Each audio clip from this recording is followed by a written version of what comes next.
This will be DC's biggest year ever when it comes to film and TV.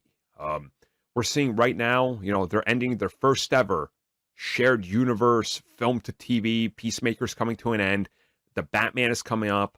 We got 3 more films going towards the end of the year. We got Black Adam. We got Aquaman. We got Flash. Superman and Lois continues to be like the best Superman they've ever done. Like, they're adding more shows. They're going to be shooting more DCU content. This is definitely shaping up to literally be like the most important year of DC ever, because they're in the middle of a sale. Like WB.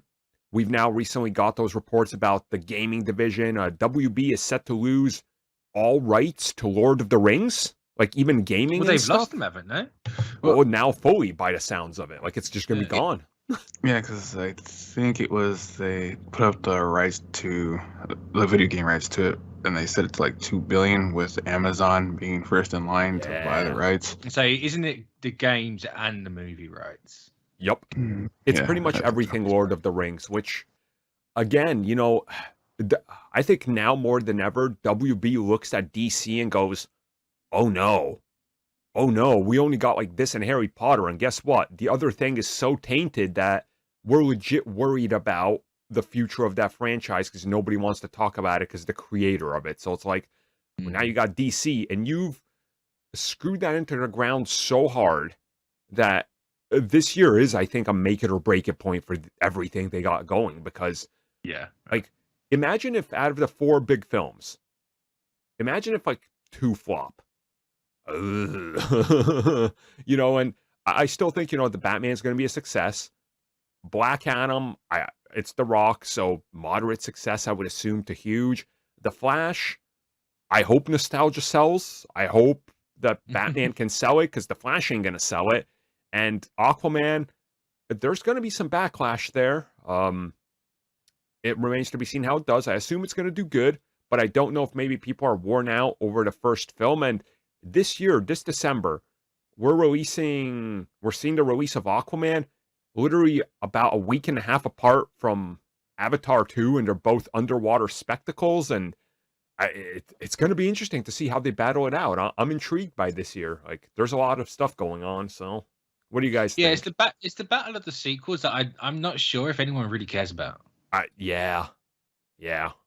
It's an odd one to have, and the fact that they're both underwater is weird. But now, I don't know, Aquaman's one of those ones where, like, yes, the first one did like insanely well, but I really don't know if people give a crap about a sequel. You know what I've kind of seen, and if you look at the pattern of impressions in social media buzz, I want you to go look it up for yourself because I'm not making this up. Compare the hype buildup, the release, and the drop-off and the sequel talk of Aquaman to Aquaman 2 to Venom Let There Be Carnage. It is the exact same pattern to the beat. It is kind of scary. And it does have that initial drop-off. And again, Venom Let There Be Carnage did do good, but they lost China. Very well. Yeah, they lost China, and they, that was a major factor. And we don't know if people, in regards to the Amber Heard thing, how that's going to be handled. So there is a bunch of things going on in there that I think could be a big deal. But again, we just got to wait and see. I'm not going to be surprised if it does do well. Same with Avatar. Avatar is Avatar's one of those where it's like, in fact, so is Aquaman. I really don't know how people are going to respond to that movie in the slightest, but so I had like that sort of epiphany moment that I'm a nerd, and that's not the epiphany, but it's the I'm a nerd that knows stuff, right? And like the people around me know some stuff, but maybe the people around them don't. So my wife, she had a couple family members, they just came up and they were visiting, and I was like in the living room and I'm playing a video game, and wife calls out, she's like, "Hey, they like all the shows. What's some of the stuff coming out this year?" And I was like, "Well, there's the Lord of the Rings series." And they're like, "Oh, that's cool. That's going to be awesome." I'm like, "Yeah." And then I'm like listing off a couple things they might like. And I'm like, "Oh, the Game of Thrones prequel."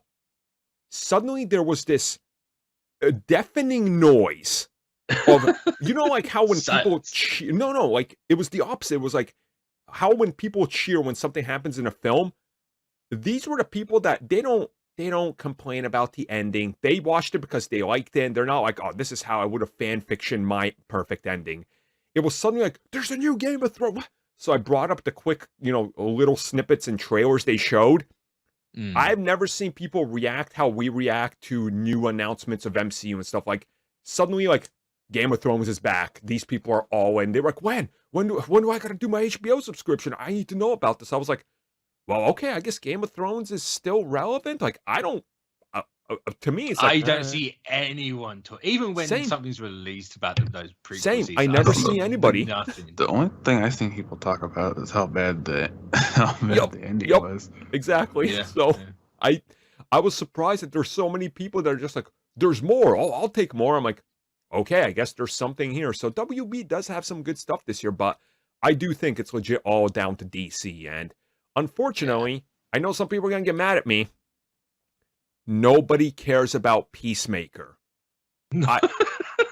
Nobody really talks, don't, like, literally nobody I know has watched the series besides people in our group, and it's like 2 people that talk about it. I just when the first 3 dropped, I had a few people on Twitter talk about it. Yep. It's been nothing since. Same.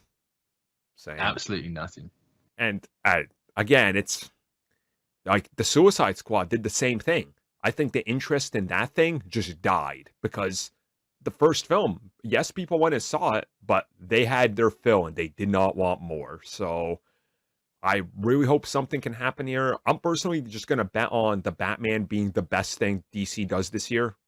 I'm just sorry that upset. What are the ticket sales like for that? Because I know they've dropped. I know tickets are on sale now, but I haven't seen anything about. Like you normally see, oh, I got my tickets. I've only seen like 3 people. So I haven't seen the thing that was weird here is, like, Shay, my wife, she texted me. She's like, "Oh, the tickets are on sale. Hurry up and get them." I was like, "Oh, when they go on sale?" She's like, "Looks like a day ago." I was like, "Oh, okay." It went on sale at midnight when they're supposed to.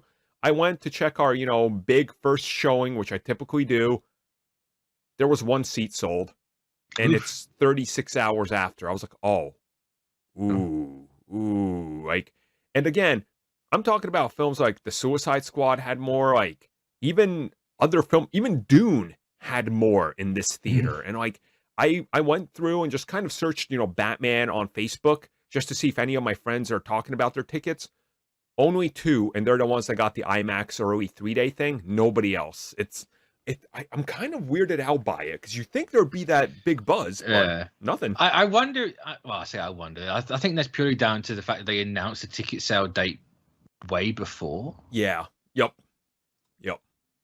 And there's been nothing on it since, which I find really odd. You always hype up the day it's been released. Yeah, it's very strange. I don't know. Maybe like it's just the bubble I'm in. But again, I'm friends with a lot of people who Batman is their thing. Like that is their character, and nothing. So I don't know. Like anytime you talk about DC, it's always a weird thing because it's always bubbles. Yeah, it's hard to gauge. Yeah, it is. It really is. And we've seen that even in regards to box office because like 6 weeks ago, or no, like 6 weeks prior to the release, so about 3 weeks ago, the box office was 40 to 100 million.